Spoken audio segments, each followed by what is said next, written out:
नमस्कार, मैं हूँ होम्योपैथिक फिजिशियन डॉक्टर सपना साहू। लगभग 22-23 सालों से मैं होम्योपैथिक प्रैक्टिस कर रही हूँ।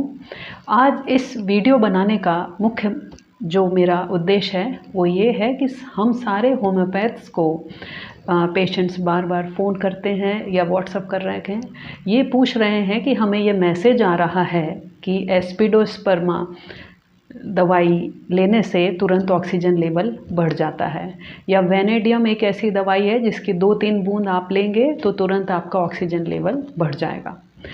तो यह एक फेक न्यूज़ है।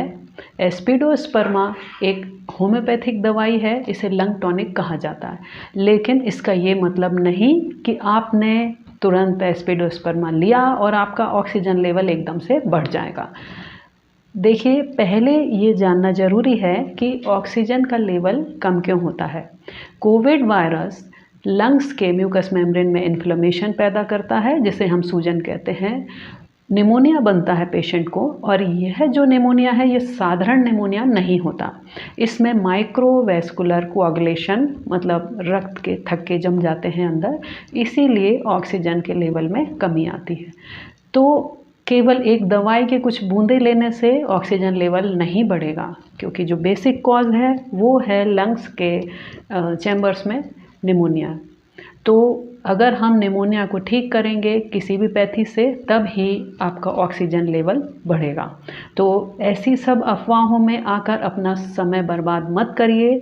होम्योपैथिक दवाइयाँ बहुत ही कारगर सिद्ध हुई हैं, बहुत सफलतम सिद्ध हुई हैं कोविड के इन्फेक्शन को दूर करने में, लेकिन आपको इन दवाइयों का सेवन किसी एक्सपर्ट होम्योपैथिक प्रैक्टिशनर के अंडर में करना होगा, ना कि आप बाज़ार से दवाई ले लीजिए और अपने पेशेंट्स को जैसे ही उसका ऑक्सीजन लेवल 90 से कम आया या 95 से कम आया और आप दवाइयाँ कुछ भी अपने मन से देने लग जाएं और ऑक्सीजन लेवल बढ़ जाएगा। ऐसा नहीं होता।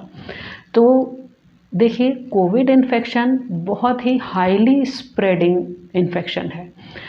इसमें बहुत जल्दी कुछ घंटों में ही स्टेजेस चेंज हो जाती हैं, ब्लड के पैरामीटर्स फटाफट चेंज हो जाते हैं। तो आपको बहुत ध्यान रखना है, कहीं आप ऐसी दवाइयाँ अपने मन से लेकर पेशेंट की स्थिति को और गंभीर ना कर दें। तो ध्यान रखिए, होम्योपैथिक बहुत सफलतम सिद्ध हुई है, लेकिन आपको किसी डॉक्टर से कंसल्ट करना होगा, उनको पेशेंट्स के लक्षण बताने होंगे और फिर दवाइयों का सेवन करना होगा। दूसरा प्रश्न जो पेशेंट्स हमसे करते हैं कि क्या होम्योपैथी अगर पेशेंट एडमिट है या वेंटिलेटर पे है तो भी हम यूज़ करते हैं? तो जी हाँ, बिल्कुल आप इन दवाइयों को पेशेंट्स में अगर वो एडमिट है या वेंटिलेटर पे है तो भी आप यूज़ करते हैं। लेकिन हम प्रैक्टिशनर्स को, हम होम्योपैथिक डॉक्टर्स के पास आपको उस पेशेंट्स के लक्षण बताने होंगे और फिर दवाइयों का उस पेशेंट को सेवन कराना होगा। तीसरा प्रश्न पेशेंट करते हैं कि क्या एलोपैथी और होम्योपैथी कोविड इन्फेक्शन में साथ में ले सकते हैं? तो इसका भी उत्तर है जी हाँ, आप बिल्कुल दोनों दवाइयों को साथ में ले सकते हैं। और मेरे काफ़ी सारे पेशेंट हैं जिनकी रिकवरी हो चुकी है, जिन्हें बहुत अच्छा रिज़ल्ट मिला है, और जिन पेशेंट्स की दवाइयाँ चल रही हैं उनका भी रिकवरी रेट बहुत फास्ट है। तो आप सभी से निवेदन है कि होम्योपैथी को स्टार्टिंग से ही लीजिए और अपना रिकवरी रेट बढ़ाइए। इसमें पेशेंट बहुत जल्दी ठीक होता है और साइड इफ़ेक्ट्स भी बहुत कम होते हैं। इन दवाइयों को आप बिल्कुल एलोपैथिक दवाइयों के साथ भी ले सकते हैं। धन्यवाद।